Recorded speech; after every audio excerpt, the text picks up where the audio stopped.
Konnichiwa. This is my first video, so I hope you guys like it. Today I'm going to teach you how to introduce yourself. I always recommend that you use watashi. You can use that as male or female.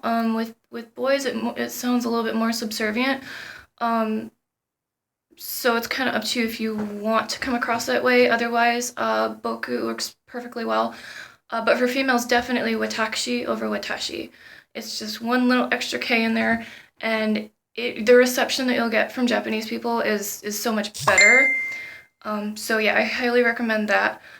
So I will introduce myself, and obviously, like when you introduce yourself, you're gonna put your name instead of mine.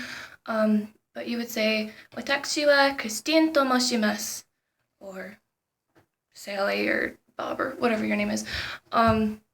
So yeah, whenever you introduce yourself to somebody new, you'll want to say "Yoroshiku onegai itashimasu."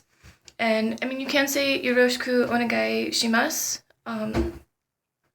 but I'm trying to teach you guys like the most polite way to say things, because Japanese people will love you. They love polite foreigners. So definitely always go the most polite route, and then once you like really get to know people, and like, oh, you're besties with some Japanese kids, like then you can kind of be less polite at that point. But I mean, some people are just polite no matter what, under like any circumstance, even with their best friends, and that's not necessarily a bad thing. Those people they tend to look at people like that as like kind of cute, like non-threatening.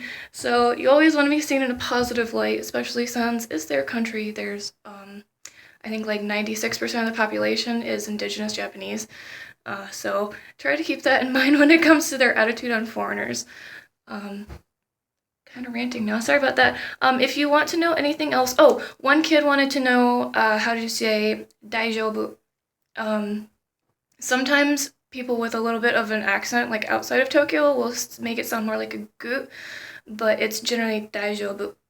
And that means, like, are you okay? So if I were to be walking and tripped and fell, you would say "daijoubu," and the response to that would also be "daijoubu," like, I'm okay.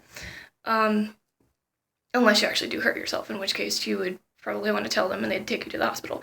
But hopefully that helped, and if you want to know anything else, please let me know and I'll post another video. Okay, bye.